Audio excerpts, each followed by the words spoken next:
Hi everyone, welcome back to my channel. I'm here today to talk about my March TBR. I am a BookTube Prize judge this year, and in this round I'm doing the non-fiction category. And so I have 2 books that I will be reading to finish up the category. And I've been very secretive this round about what books they are, and I'm going to be revealing them in the videos coming up after the announcement of the books going forward in the next round. So look forward to some vlogs about all those books once March 30th has passed. And I am going to tell you about 4 books that I'm hoping to read this month. For my audiobook, I'm going to be listening to The Lacuna by Barbara Kingsolver. Barbara Kingsolver is one of the authors on my 12 authors I wanted to read again in 2020. And The Lacuna is a book that takes place partially in Mexico, and Frida Kahlo and Diego Rivera are part of the plot, as far as I understand. I don't know that much about it, but I don't really want to know that much more about it. So I'm going to be listening to it on audio, and Barbara Kingsolver narrates it herself. So I'm really excited to get started on that one. I'm going to be reading 2 books off of my 5-star predictions list this month. And the reason for that is that I'm going to be traveling near the middle to the end of March. And I put both of these books onto my iPad in iBooks in order to just not have to carry around books when I'm traveling. So the first one is Jane Eyre by Charlotte Bronte. I did mention this last month in February, and I will be getting to it this month in March. I'm very excited to finally read this classic.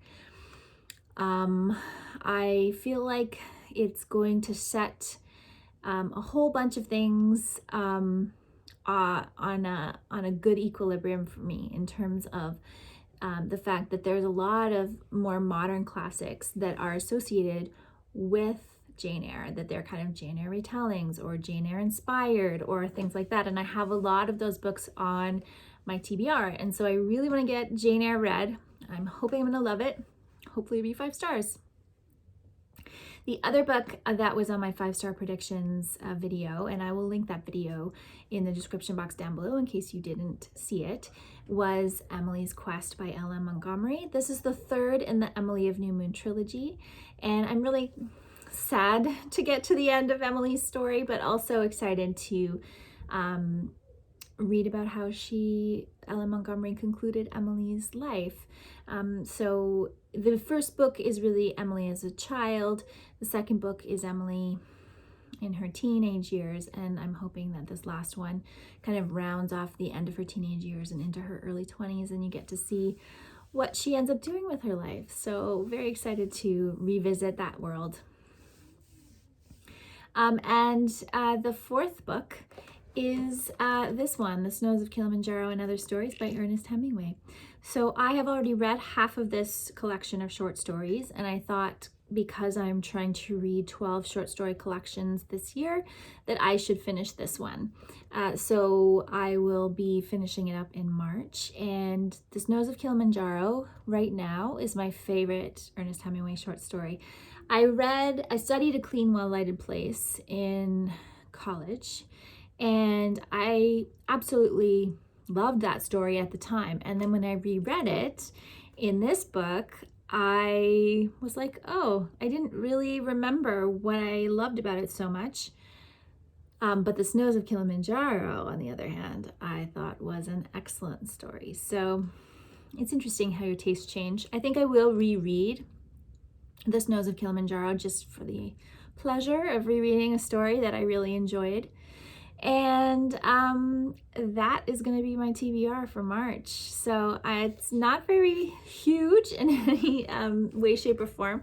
If I, for some reason, get through all those books and have room for one more, I think I'm going to do Remarkable Creatures by Tracey Chevalier, which is another author on my 12 authors to revisit in 2020 list. I'm trying to get through some of these lists. I think It's so much fun to make these lists as the end of the year approaches, and you know, think about all the possibilities for the coming year. And then once you get into the coming year, there's just so many books coming at you and so much mood reading and things that are coming that you kind of forget about the list. So I'd like to get some of these lists a good dent into them. For the 5-star predictions, I put 5 books on that list.